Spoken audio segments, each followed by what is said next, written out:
All right, so I'm very happy to be here. Thanks a lot to organizers for having me as a part of this conference. Okay, so I'll take my 30 minutes and then I'm looking forward to the discussion by Victor and all your questions. And this is a project with Ufuk, Akcigit and Francesca Lotti on political connections, innovation, and firm dynamics. So the motivation is, am I heard well? In the back? So the motivation is that growing empirical literature shows that there is a big role of factor reallocation and creative destruction, relocation of resources from less to more productive firms. It is a big contributor to the productivity growth in the economies.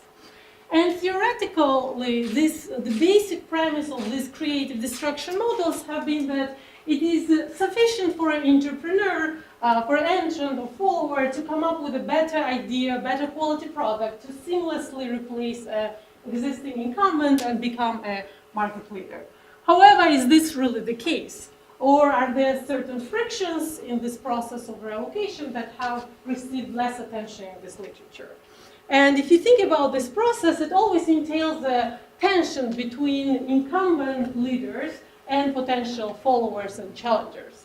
And since it's the end of the day, I wanted to show you pictures. So let me explain this process and some alternative uses. So this tension could result in alternative scenarios, more like which I will call pro-competitive or anti-competitive scenarios. So this is my entrant or challenger, follower. The only way for those followers to prove themselves and grab the market is by pushing the technology frontier and by innovating.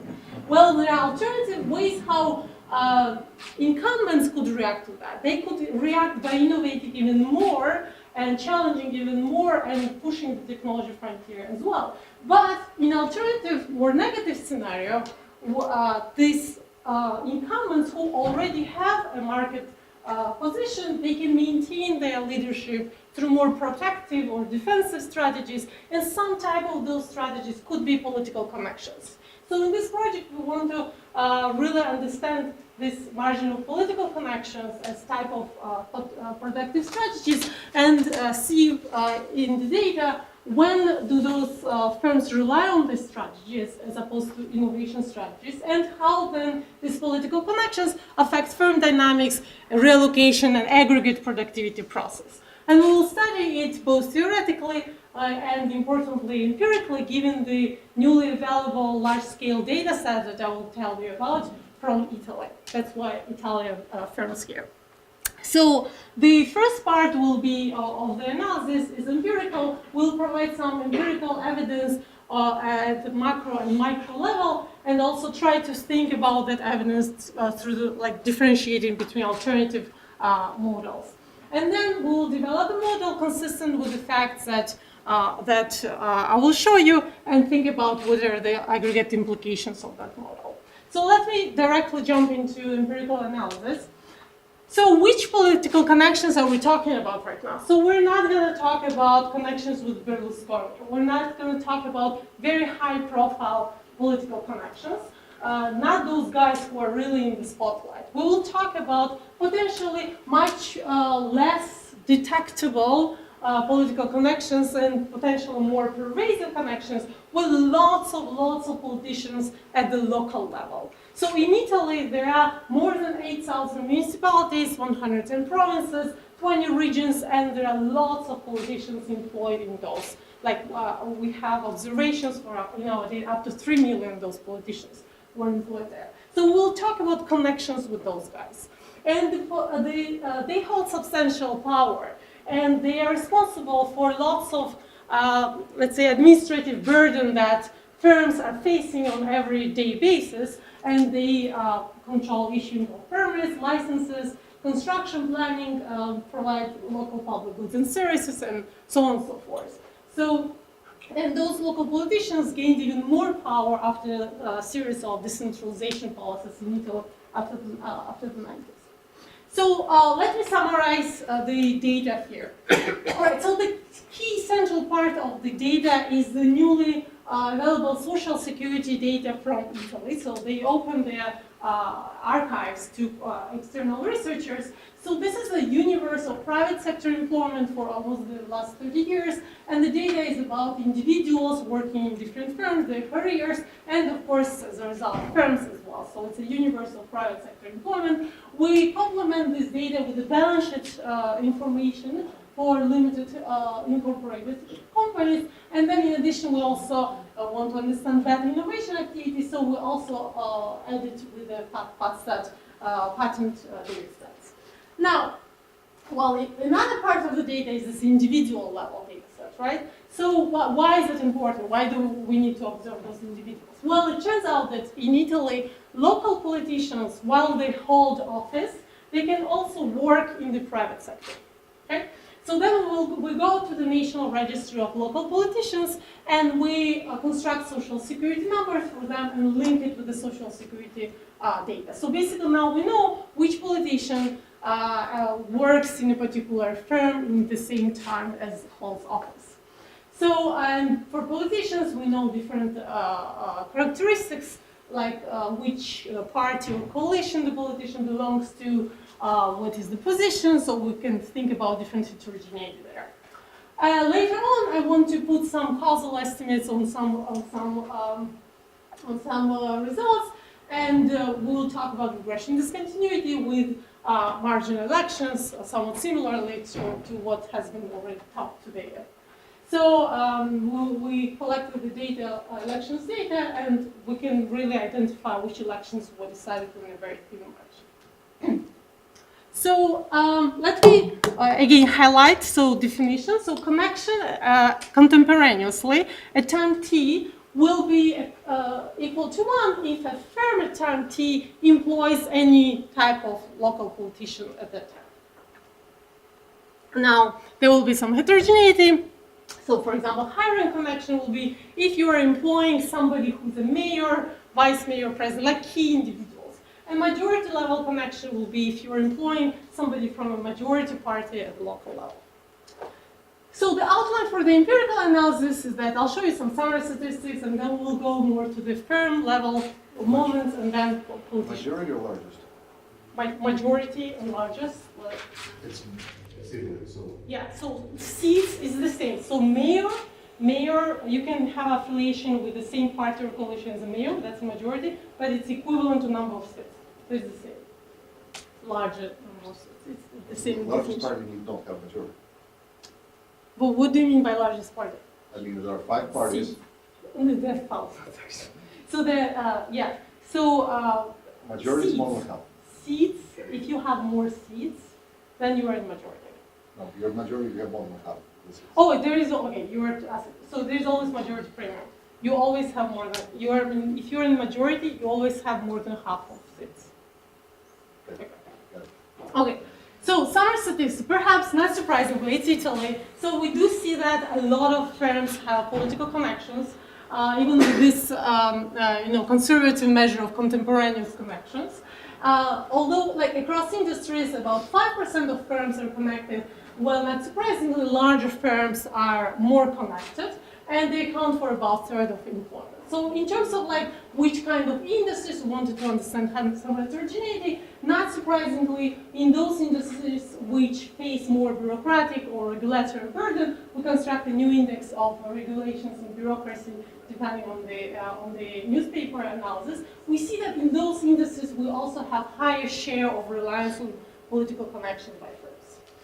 Now, and another interesting correlates are that in those industries which have higher share of connected firms, connected incumbents, you also see lower entry by new firms, you overall lower business dynamics, relocation, and that results in also lower overall growth and lower productivity. Is that just industries with larger firms?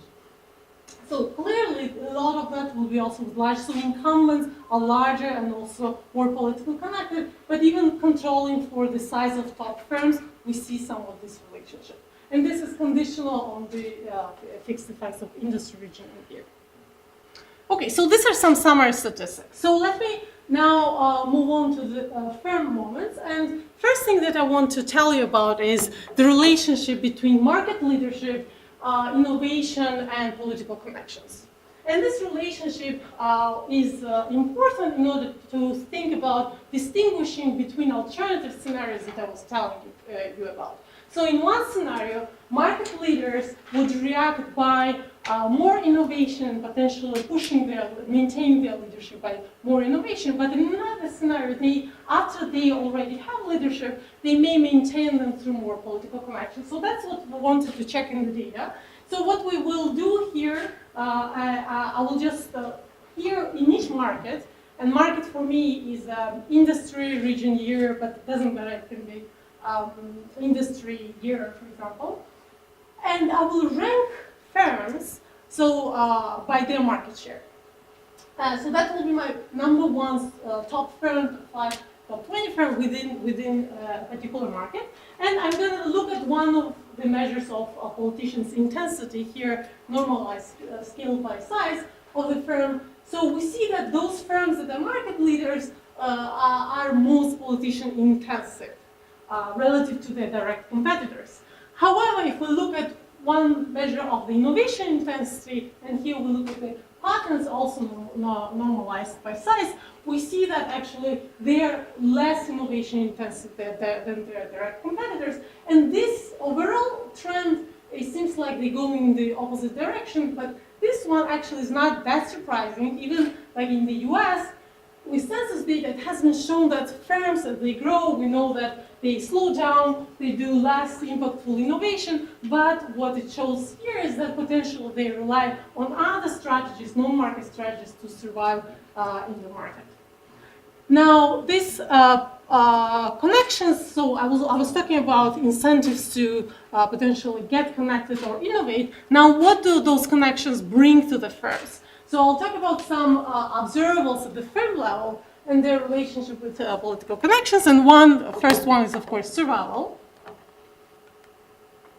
So here, I'm going to plot cumulative survival probability over age of the firm. So what that picture shows you is that by age 10, for those firms, black line here, there's about 50% of survival probability, okay, unconditional.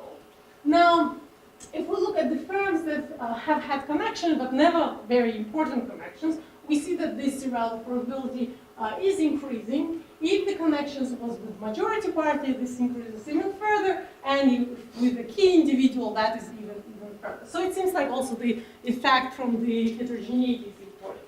Now, clearly size is an important driver of that, but conditional on those like size and other observables, we see that exit hazard rate negatively relates to the political connections.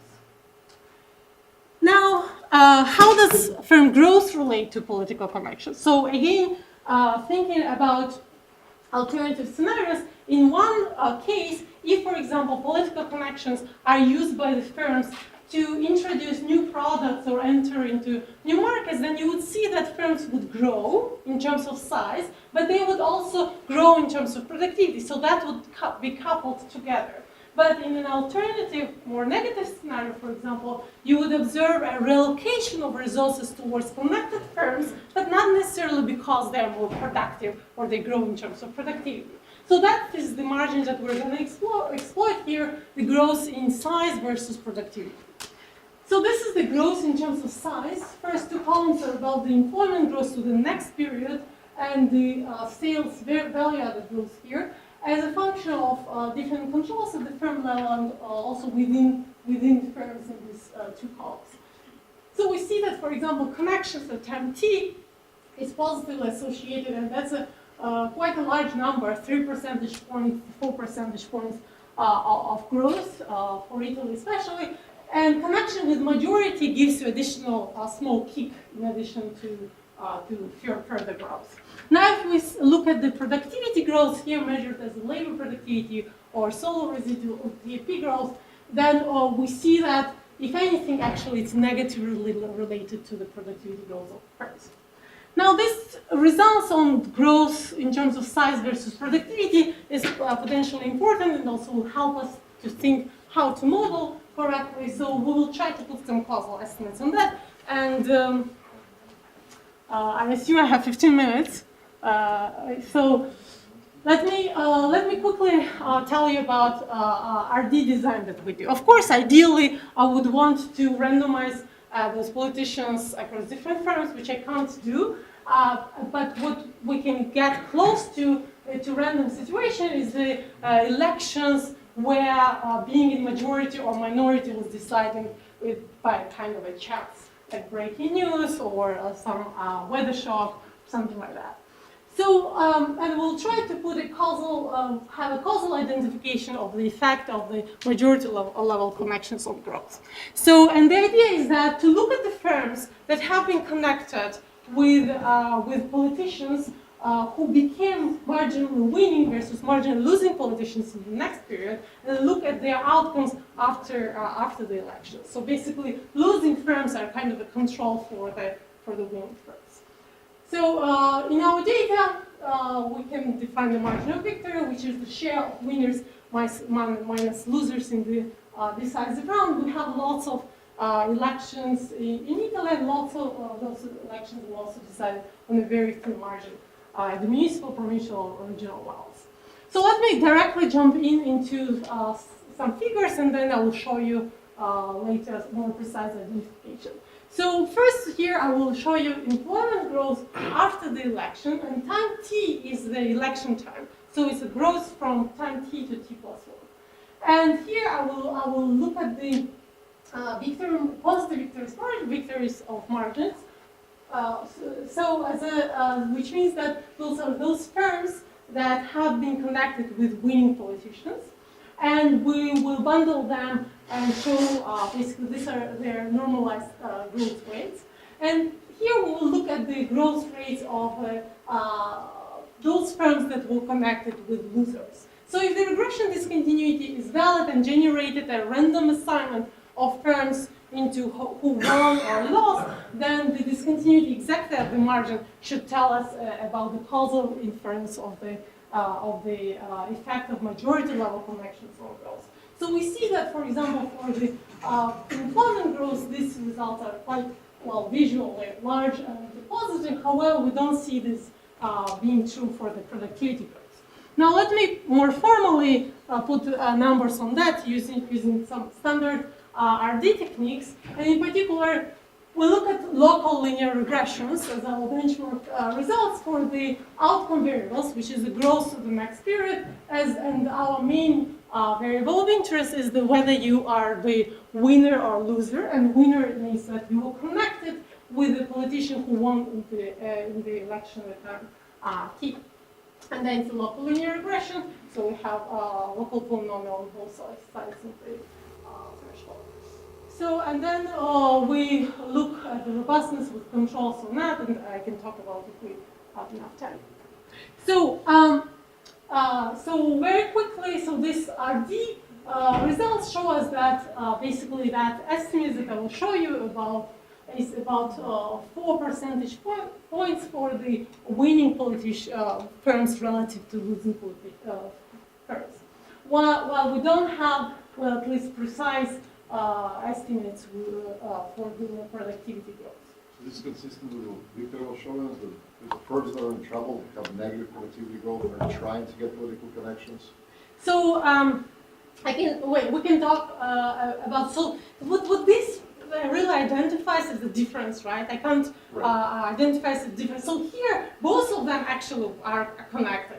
Here and here, both of them are connected. So potential, I don't know, maybe they were both in the same kind of trouble. But in fact, I need to tell you that here the average growth is actually negative. So all of those firms are in declining fast too. But what I can tell you is just the difference between those. So let me just tell you the list of robustness things, and I'm sure Victor will pick up on them if something's missing. So we try to do some tests on whether these elections are really random assignments. We're looking at some incumbency advantage. We look at, of course, at some standard pre-trends and outcomes, whether those control and treatment groups are really similar in terms of other covariates with balancing tests. We look at the regressions with and without controls, with other different bandwidth, local polynomial orders, kernel weighting, some standard stuff in this RD regression space. And we also actually looked at the survival using RD. So the results are positive, but not very significant, because you would think that those are large firms. What is the probability that you will really like exit next period, even if you are connected with the losing politician?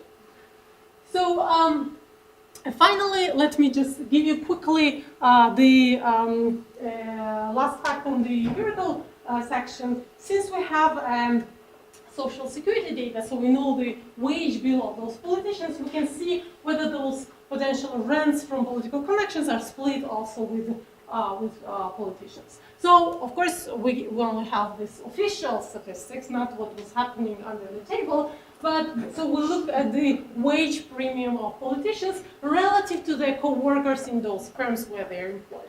Okay, so we are comparing here them relative to same gender as same type, like white collar or blue collar employment, and it seems like there is a premium of around 10%, which even increases further if you are a high-rank politician, mayor, or a majority-level politician. Now, of course, you can think that politicians are just smarter, so they are just earning because they are more productive. So that's why we look at the event study, which is the within individual variation over time before the individual is a politician and after the individual becomes a politician within the same firm.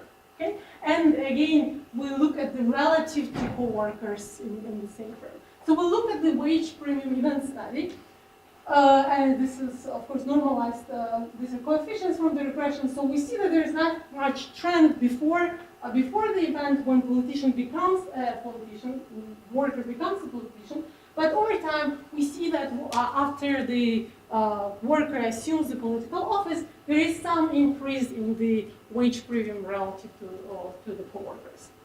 So that's just, we have some back of the envelope calculation saying that potential the split is about 20% of the surplus going to politicians and 80 to the firms.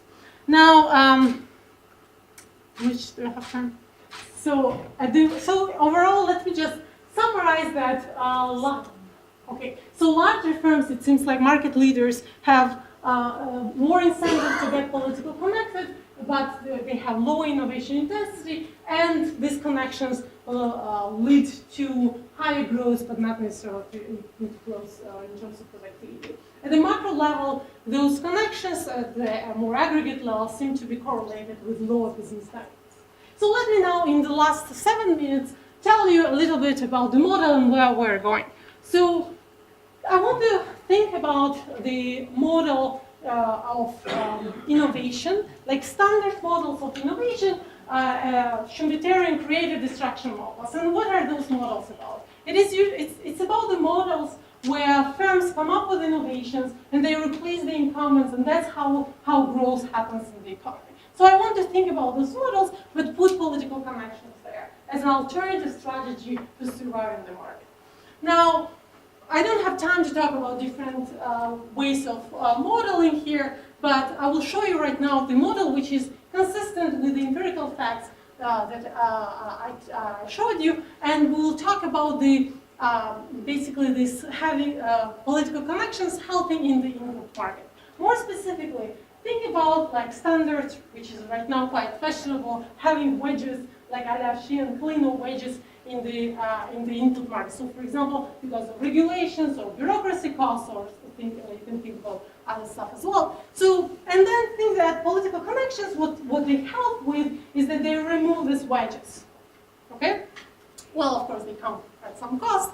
And then, so in a way, we will start from a model which is more like well-intended. We don't talk about regulatory capture right now, right? So these frictions exist in the market, and then firms think about whether it is profitable for them to alleviate those frictions. Now, very, very quickly, so it's a partial equilibrium setup. Think about sectoral output Y, and the sectoral producer has a choice between consuming products of different vintages. And those products of different vintages have different qualities, okay? So this is so far a static environment, so qualities are fixed. And then each vintage has a potential price there, And different vintages here are perfect substitutes after adjusting for their qualities. Okay? So if the different vintages can set the same price, then of course the producer, final product producer will go with the vintage with the higher quality. Right? This is a standard setup in this kind of models. So as a result, we get production by monopolists who sets a limit pricing here. And let's have a very simple production function using only one input labor. Now, so we have the wages, let's say regulations and bureaucracy, and let's put those wages in a simple way as tau. So if the firm, monopolist firm, is not connected, then it has this profit, and the input cost is multiplied by this wage. Now, if the firm is politically connected, then let's, for simplicity, just remove that wage to zero, but the firm has to incur cost, whether you think about it as a wage premium or storage cost for a politician. Here, right now, it's fixed, exogenous, but in the extension, we also endogenize it through bargaining process between the firm and the politician.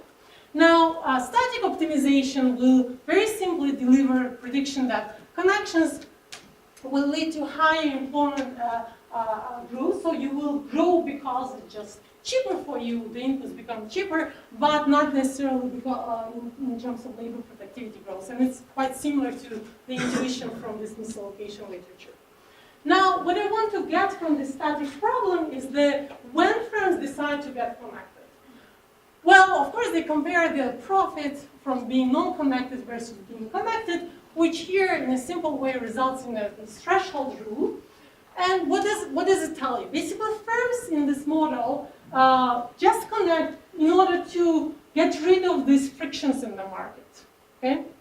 And if they are large enough, then they find it more profitable to invest in this type of connections and remove those friction. So larger firms are more likely to get connected, and remember also that once you get connected, you grow even further.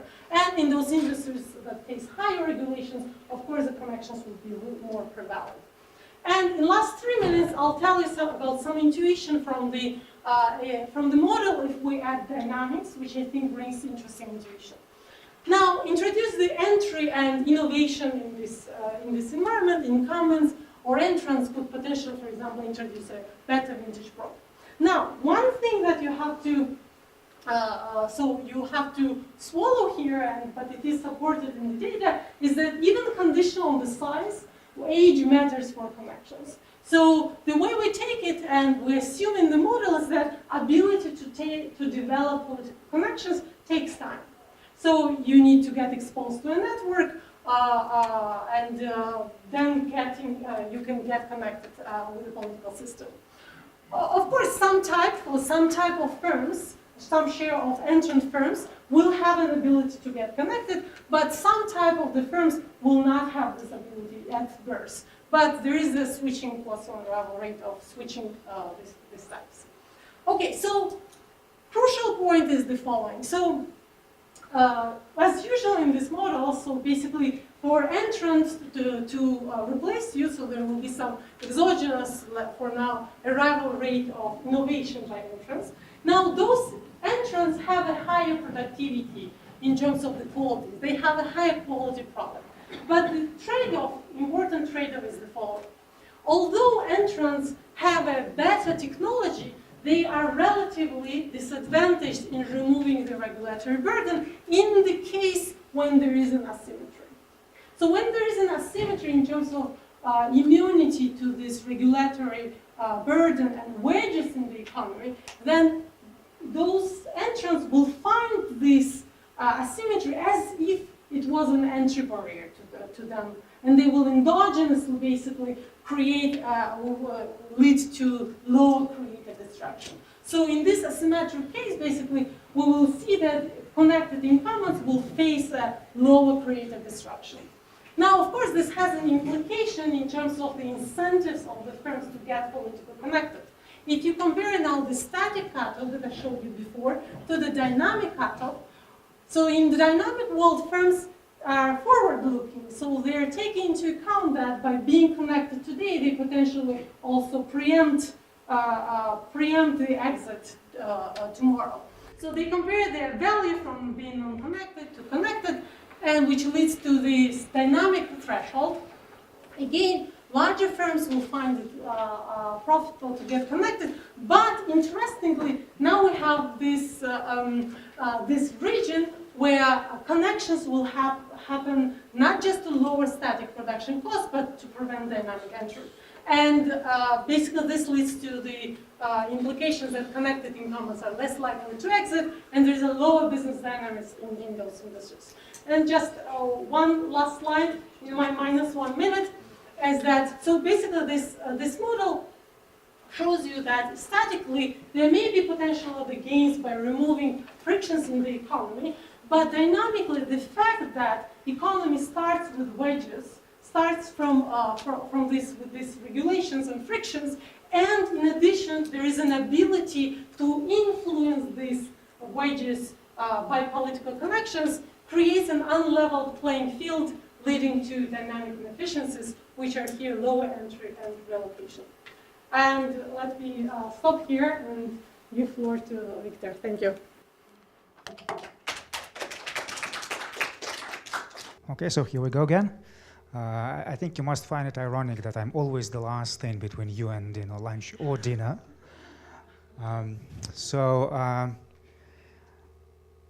Let me start by just saying that I find this paper impressive in many ways. So I think it's a very interesting paper, and fundamentally I believe the results. So I do have some concerns. And because I'm a discussant, I can't just say good things about the paper.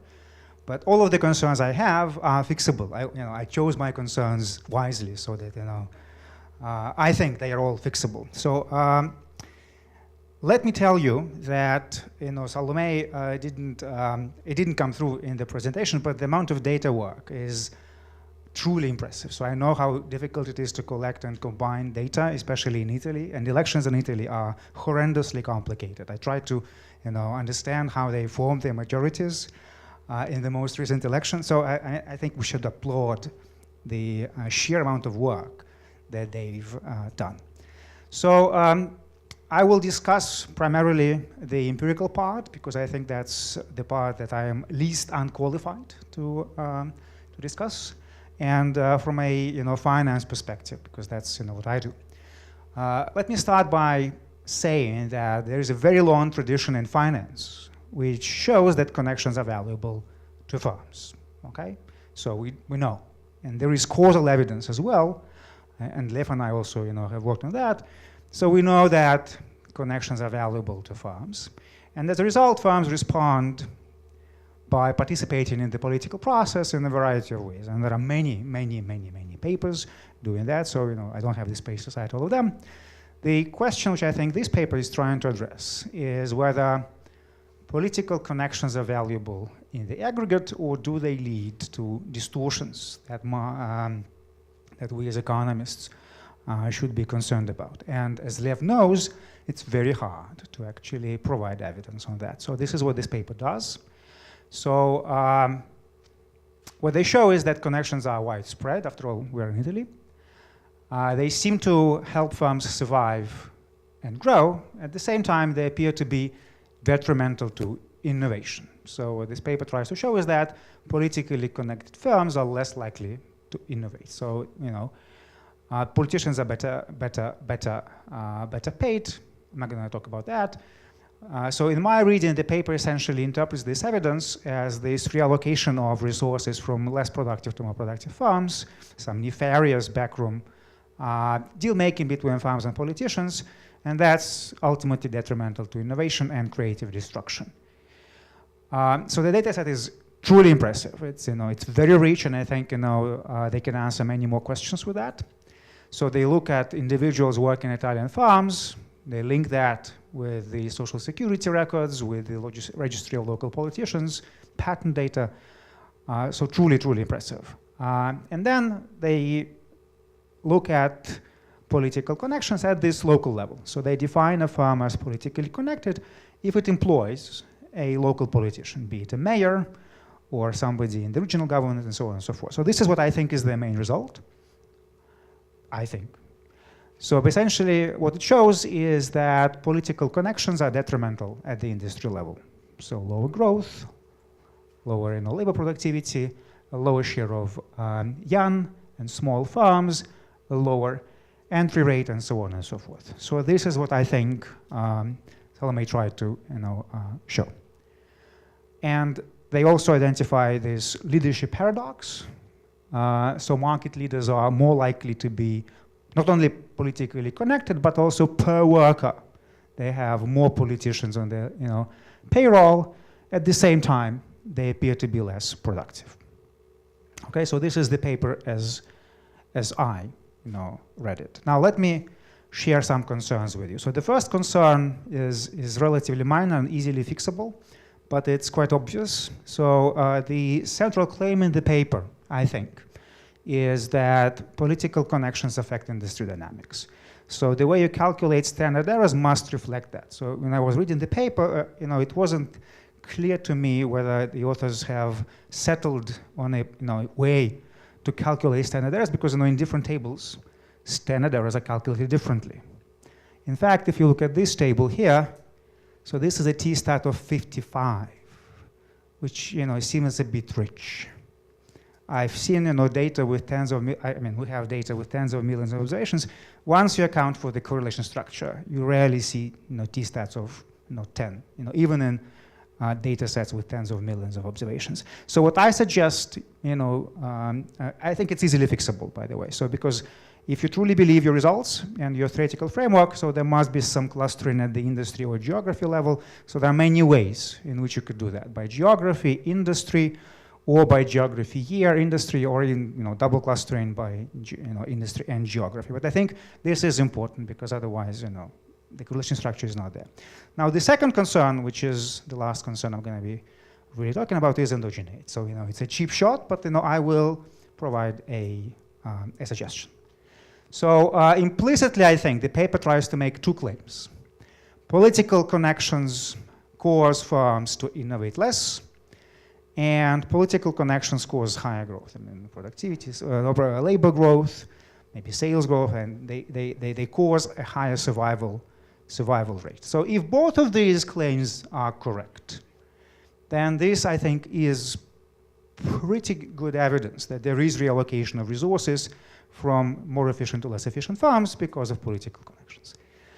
What I think the paper can actually, currently does, is only address the second claim.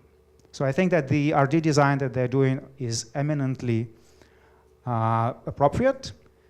We're doing the same thing anyway. But I think it doesn't address the first claim. So what they show is that firms that are connected to politicians who barely win an election have higher employment growth relative to firms that barely lose a political connection because the worker they employed barely lost an election. So Salomé was very, I think, clear about this, because Igor asked the same question. So it does show that relative to losers, winners grow more. They don't seem to, by the way, if you account for the correlation structure, probably even less, they don't seem to have low productivity growth, but they do seem to grow more. But this is something that we, I think, are kind of comfortable with. It does show that there is a causal effect of political connections on survival, sales growth, and so on and so forth. But this is not necessarily indicative of any nefarious deal making. It could be, as Igor mentioned, just that the lower growing firms endogenously self-select into getting politically connected, precisely because there is this causal effect. So let me, so this is what I already said. So let me, so basically this evidence is also, I think, consistent with the fully benign story, where these unconnected firms are happily sailing along, while these connected firms get some extra business from politicians. Okay? So if politicians truly create some value, and there is actually, I think, a good reason to think that this might be the case, especially in Italy, then there is nothing nefarious going on. It's just, there's no reallocation. So And because there is a causal effect of political connections on growth, it is the firms that are expecting to have lower growth in the future that will self-select themselves. Yes. I will show you, at least how I think about it. So let's imagine a world where there are benevolent politicians that they raise taxes for projects. They want to build bridges or whatever. And we're in Italy, so you don't know which firms are trustworthy and which firms are not. So basically, you need to decide which firms are going to get contracts. How do you do that? Well, if you work for a firm, you know more about it. So if there are sufficient information frictions, you will give contracts to your own firm, not because there is any nefarious deal making going on, but because you are basically more convinced that your own firm is not going to steal than some other firm. Then why is there selection into less productive firms? Because these less productive firms anticipate that so basically this is the causal effect of political connections because there is information. So less productive firms are going to be more interested in sending politicians into office because they are more interested in resolving these information asymmetries.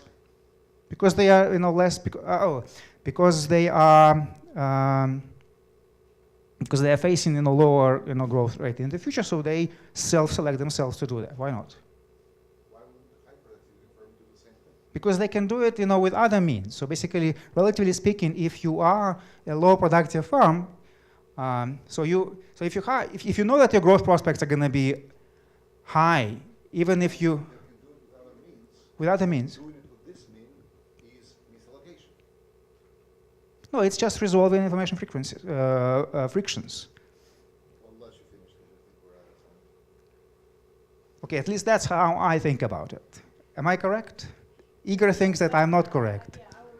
But okay, so in this case, I think if there is this information channel, so basically political connections help firms credibly signal that they are better quality, why not?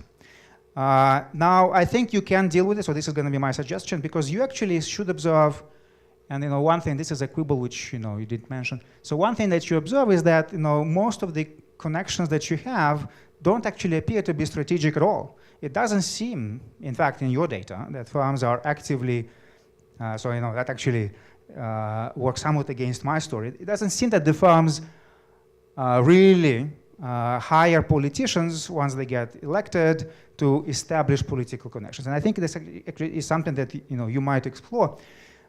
So what I think you could look at is firms that become barely connected, since there is very little strategic behavior seems to be going on.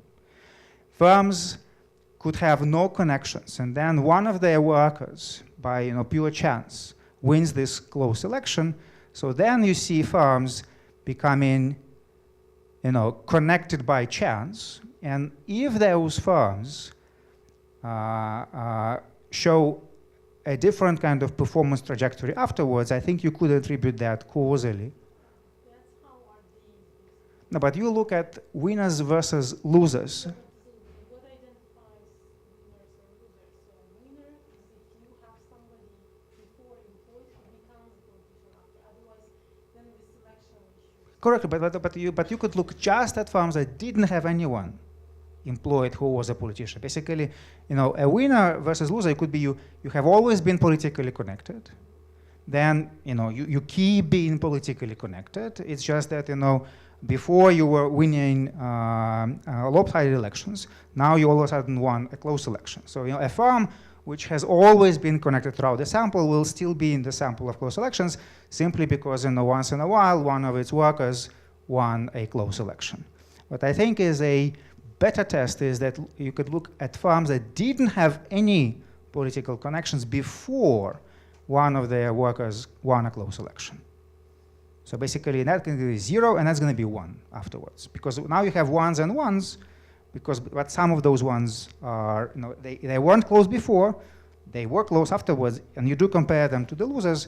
But I think, if you could identify firms that just get a connection, barely by pure chance, what is the effect on those firms from getting this connection by chance? Okay, at least that's maybe I misunderstood what you did in your close elections. Okay, so this is everything I wanted to say, and thank you.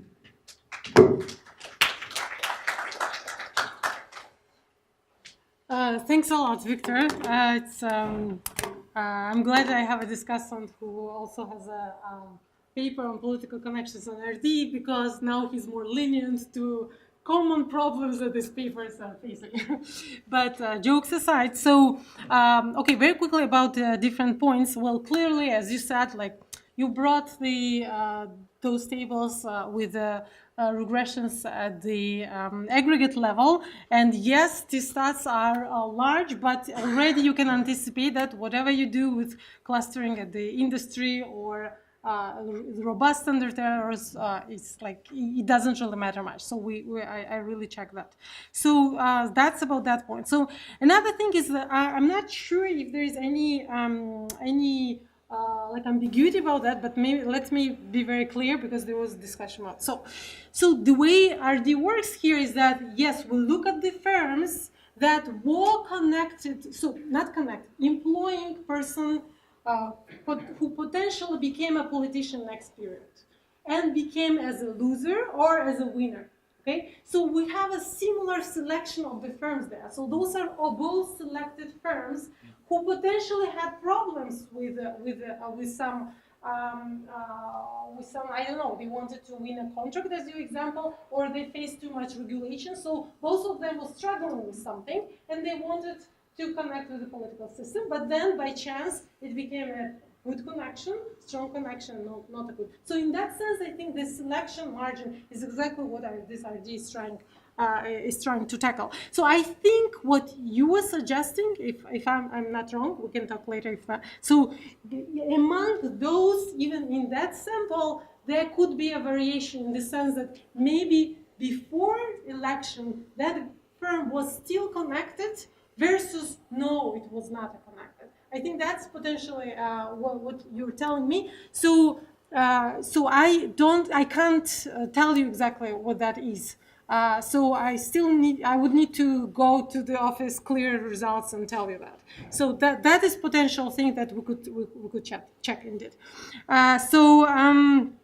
Yeah, about the connections being benign, indeed, I think that's why, like, we set the model in a benign way in the beginning, because we want connections just to help firms to do their business, get rid of regulations. Everyone wants to get rid of regulations. Maybe it's not efficient to get rid of those. But what the point of the analysis, like theoretical analysis especially, is that, yes, even in this world, without a regulatory capture, in this benign world, this kind of connections, because that distorts unlevels the field and gives the preferential treatment in this environment, that potential leads to dynamic inefficiencies. So that's what we wanted to say.